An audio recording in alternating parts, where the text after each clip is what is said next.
तो जब विपरीतता आती है, अपमान होता है, प्रतिकूलता आती, तिरस्कार होता है, निष्कासन होता है, तो ये बात सामने रखो, जोई जोई प्यारो करे सोई मोहि भावे। फिर जब आप ये सामने रखोगे तो तुम्हारे सामने का दृश्य बदल जाएगा। जब प्रश्न का उत्तर दे दोगे तब आएगा भावे मोहि जोई सोई सोई करे प्यारी। भगवत रसिक जी कहते हैं जो मैं चाहता हूं वैसे केली करते हैं, एक क्षण के लिए नेत्रों से ओझल हो जाऊं तो भगवत भगवत भगवत ऐसे पुकार पड़ते हैं। चूको मत, समर्पण नहीं करोगे तो छीन लेगा काल, काल छीन लेगा। काल के अधीन है देह, ये प्राण काल के अधीन है, नष्ट हो जाएंगे। समर्पित कर दो, नष्ट होने वाली चीज तो अविनाशी मिल जाएगा। जन्म जन्मांतर से जिस महासुख के लिए भटक रहे हैं, कहीं समर्पण जाके लिखा पढ़ी नहीं करवानी है, बस आपको प्रश्न का उत्तर देना है। और प्रश्न जब आता है तो प्रश्न के रूप में नहीं आता है, समस्या के रूप में आता है। ध्यान रखना, हमारे अध्यात्म का प्रश्न ऐसे नहीं आता कि आओ बैठो उत्तर दीजिए, खड़े होइए, ये इतने प्रश्न का उत्तर मुख से दीजिए, इतने लिखित दीजिए, ऐसा नहीं होता कुछ। यहां घटना होती, अब उस घटना में तुम्हारा ज्ञान विज्ञान खींच लिया जाएगा। अब तुम बोलो, इसका उत्तर दो, संसार की तरफ हो या हरि की तरफ। और अगर उस समय नारद जी की तरह, जैसे नारद जी का सब कुछ अपहरण हो गया, तभी उनको वो राजकुमारी प्यारी लगी, उस समय भी वो सोचते हैं कि हरि के समान हित करने वाला मेरा कोई नहीं। और एकांत में हरि की शरण में होके कहते हैं जेहि विधि होए नाथ हित मुरा करहु सुबेगी दास में तोरा। बलिहारी है, आचार्य हैं भक्ति के, प्रचंड माया की स्थिति में वो कह रहे हैं जेहि विधि होए नाथ हित मुरा करहु सुबेगी। क्या बिगड़ा, कुछ नहीं। तिरस्कार, अपमान, निष्कासन, नाना प्रकार की विपरीत परिस्थितियां, उस समय तुम किस पक्ष में हो, इष्ट और गुरु के पक्ष में हो या स्वजन संबंधी व्यवस्था, बैंक बैलेंस, अपनी संपत्ति, अपनी नौकरी, अपना वैभव, क्या किधर हो, ये उत्तर है, उत्तर। और एक सेकंड में कॉपी जांच दी जाती है। आपका उत्तर आया तो उसी क्लास में रहोगे, क्लास से तो नीचे नहीं जाओगे, ना में भक्ता प्रणश्यति, पर ऊपर भी नहीं उठ पाओगे। अभी फिर पढ़ो, फिर आएगी समस्या रूपी प्रश्न। इस मार्ग में प्रश्न के दो स्वरूप हैं, एक भयंकर लुभावना सुहावना, दो भयंकर, एक प्रश्न, एक लुभावना और सुहावना। इतना सुखद जो कभी सोचा था कल्पना में, वो भोगने को मिलेगा। अब उस समय प्रश्न है, वो भोगोगे या प्रभु। अगर आपको है नहीं नहीं नाथ बचाओ बचाओ, प्रभु करुणा में, नहीं नहीं मैं फिसल सकता हूं, प्रभु मुझे बचाओ, तो सच्ची मानिए दृश्य ही गायब हो जाएगा, वो दृश्य ही ले रहेगा, लुभावना, वहां हरि मिलेगी पक्का। करऊं सदा तिनके रखवारी जिमि बालक राखे महतारी। पर हमें लगता है एकांत समय है और भगवान की इच्छा से ही ये सब सुख सामग्री आई, भोगो भाई। सुख सामग्री स्वीकृति, भगवान की स्वीकृति नहीं की तो गए। लुभावना सुहावना प्रश्न और भयंकर प्रश्न, ये दो जीवन में आते हैं। हाथ जोड़कर प्रार्थना है, सौदा बहुत सस्ता है भगवत प्राप्ति का, बस तुमको केवल उत्तर देना है। और रोज ये पढ़ाई ही है, रोज पढ़ाई जा रही है। जो सत्संग है ना, सर्वसंगोपहो इमाम, समस्त आसक्तियों का त्याग कराकर भगवद आसक्ति प्रदान करने के लिए। इसलिए बहुत ध्यान में रहो, तुम भगवत प्राप्ति के लिए कदम बढ़ा रहे हो, इसलिए सर्वस्व नाश हो जाए पर हम भगवत प्राप्ति नहीं छोड़ेंगे, तो कुछ नाश ही नहीं हुआ। क्योंकि जो नाशवान है वो तो केवल नाटक था माया का, कुछ नष्ट थोड़ी होना है। कुछ नष्ट नहीं होता, कुछ भी, केवल आकृति परिवर्तित होती है। आग आग में, जल जल में, पृथ्वी पृथ्वी में, वायु वायु में, आकाश आकाश में, भगवान का अंश भगवान स्वरूप है। क्या नष्ट हुआ? कुछ नहीं। आपका परम मंगल हो जाएगा यदि आप प्रभु के पक्ष में रहेंगे। उपासक जीवन भर कदम अपने प्रभु के पाले में रखे, उस पाले में न रख दे, पर चूक हो जाती है। अगर आप प्रभु के पाले से कदम न हटाएं तो आपके लिए प्रभु सब कुछ बनने के लिए तैयार है। सच्ची मान लेना, हमारी बात को हृदय से समझ लीजिए। आपको लग रहा है यदि मैं संसार के पक्ष में नहीं हुआ तो नष्ट हो जाऊंगा, और हम कह रहे हैं अगर प्रभु के पक्ष में हो गए तो तुम्हारा संसार भी शाश्वत हो जाएगा। तुमको संसार में भी गोविंद ही नजर आएगा, वही शाश्वत सच्चिदानंद। जैसे रस्सी में सांप भास रहा है तो ना पहले सांप था, ना मध्य में सांप है, ना आखिरी में सांप रहेगा। सांप की जो भावना बनी वो मूल रस्सी में बनी। ऐसे ही ब्रह्म में ही ये संसार है, रस्सी में ही सांप भास रहा है। ऐसे ही श्री कृष्ण में ही ये नानात्व भास रहा है। मत्ता परतरम नान्यत किंचित अस्ति धनंजय, मेरे सिवा हे अर्जुन कुछ नहीं है। ना पहले कुछ था, ना अब कुछ है, ना आगे कुछ है। तो पाला में पैर रख श्री कृष्ण के, मैं आपके पक्ष में हूं। ये बिल्कुल सत्य समझ लीजिए। कभी भी प्रश्न आ सकता है, दिन रात कभी भी आ सकता है। आपको एक बात केवल पकड़नी, हमारा पक्ष प्रभु से है। सब कुछ नष्ट हो जाए, प्रभु को नहीं छोड़ सकते। हम कैसे भी हैं, कुछ नष्ट नहीं होगा, स्वयं प्रभु ही सब कुछ बने हैं, पक्का विश्वास। हमारी चूक हो जाती है भगवान को छोड़कर और मायाकृत वस्तु व्यक्ति स्थान का आश्रय ले लेते, बहुत दूर हो जाते हैं इष्ट और गुरु से।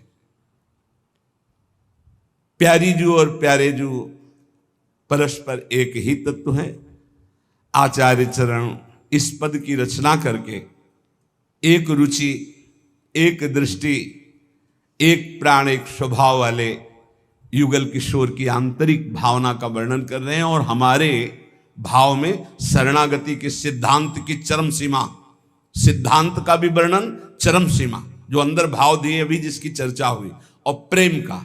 हमारे प्यारे जू बोले, प्रीतम किशोरी गोरी रसिक रंगीली जोरी, प्रेम ही के रंग बोरी, शोभा कही जात है। प्यारी जू और प्यारे जू कहने को केवल दो हैं, ये एक ही है। इनकी ऐसी शोभा है कि ध्रुवदास जी कहते हैं कि हमारी वाणी की सामर्थ्य नहीं कि मैं इनकी शोभा का वर्णन कर सकूं। युगल सरकार ऐसे अतुलनीय आनंददाता, ऐसा अद्भुत असीम सौंदर्य, कह रहे प्रेम के ही रंग में डूबी हुई ये जुगल सरकार की प्रीतम और गोरी किशोरी की जोरी। वाणी की सामर्थ्य नहीं कि मैं इनकी शोभा, इनकी महिमा, इनके प्रेम का वर्णन कर सकूं। एक प्राण, एक वैस, एक ही स्वभाव चाओ, एक बात दूनी के मन ही सुहात है। एक कुंज, एक सेज, एक पट ओढ़े बैठे, एक एक बीरी दो खंडी खंडी खात हैं। एक रस एक प्राण, एक दृष्टि हित ध्रुव, हेरी हेरी बढ़े चौप, क्यों ना आघात है। प्रीतम किशोरी गोरी, ये रसिक रंगीली जोरी, प्रेम ही के रंग बोरी शोभा कही जात है। हमारी प्यारी जू प्यारे जू, एक प्राण, एक ही अवस्था, एक ही स्वभाव, एक ही भाव चाव, एक ही बात, दोनों के मन में एक ही बात आती।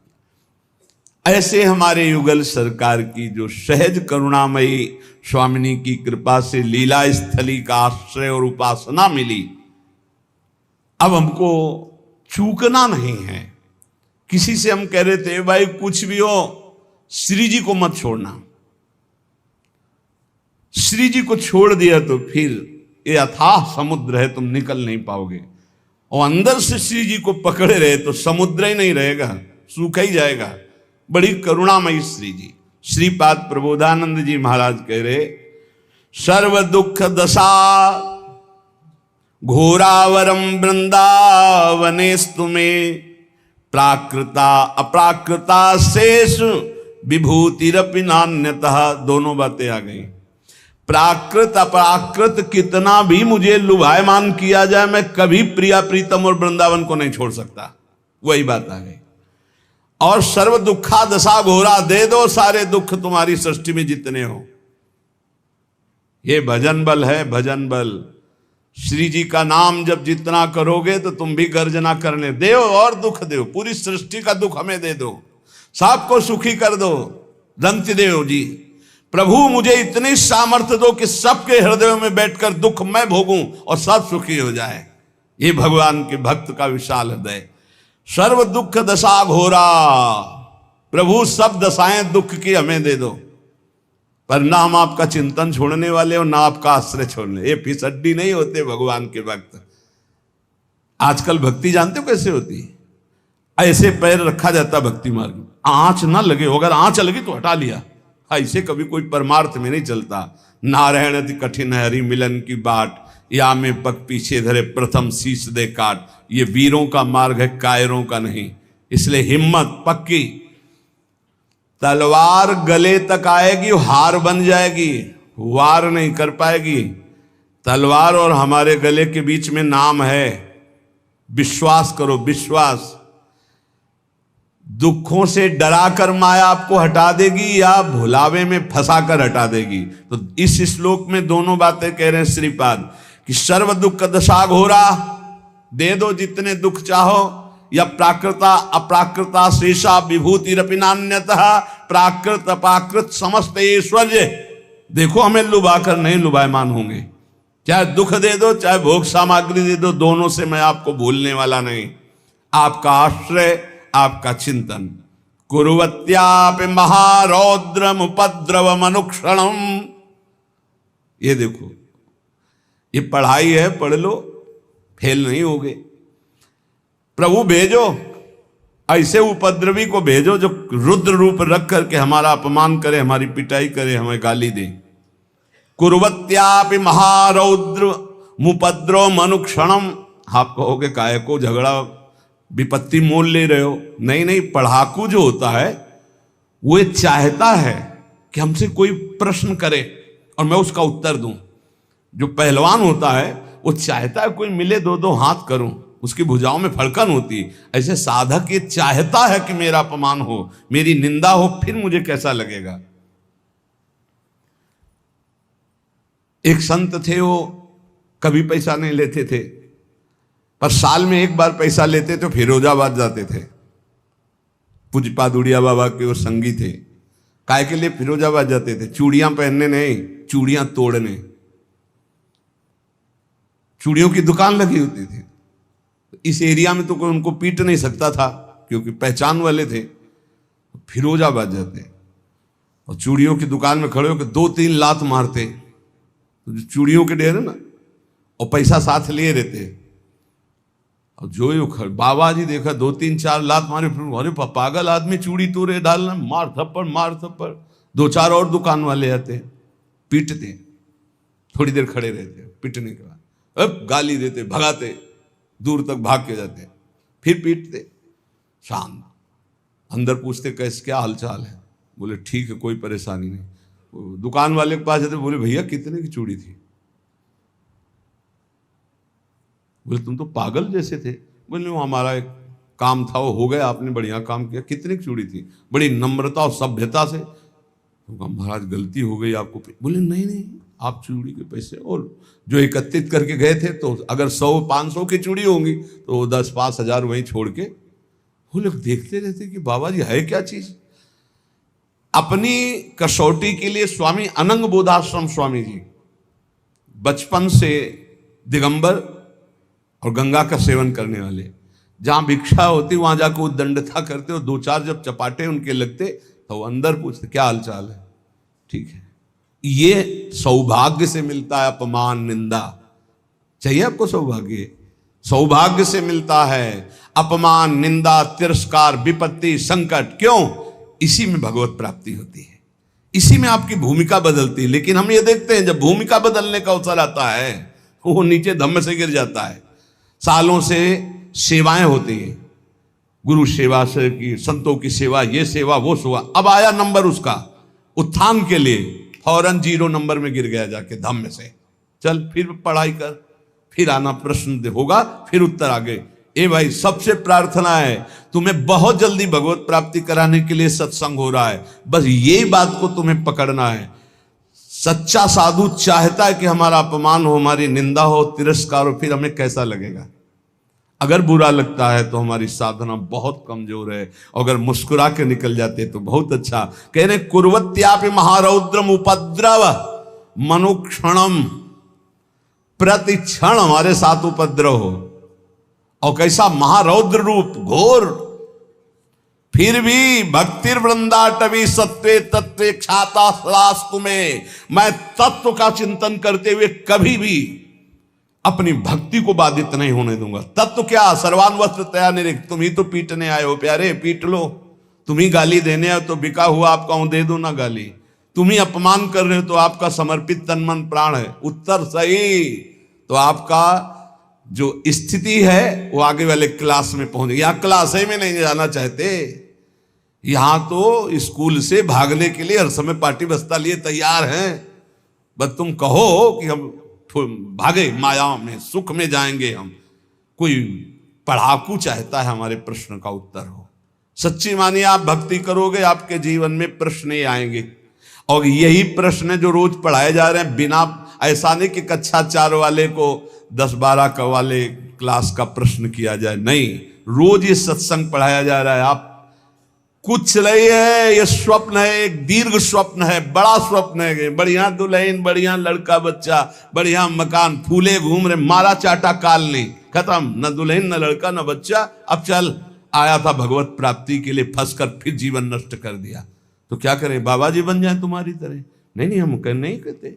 उन्हीं में भगवत भावना करके सत्व भाव से भगवान को समर्पित हुई। सत्व का मतलब होता है सात्विक निर्मल अंतःकरण, भगवान को समर्पित चित्त से एक एक श्वास भजन करते हुए, अपना कोई संबंध किसी से ना मानते हुए, अपना संबंध भगवत भाव से रखते हुए, नाते नेह राम के मनियत सुहृद सुसेव्य जहान हो, आनंद की अनुभूति हो जाएगी।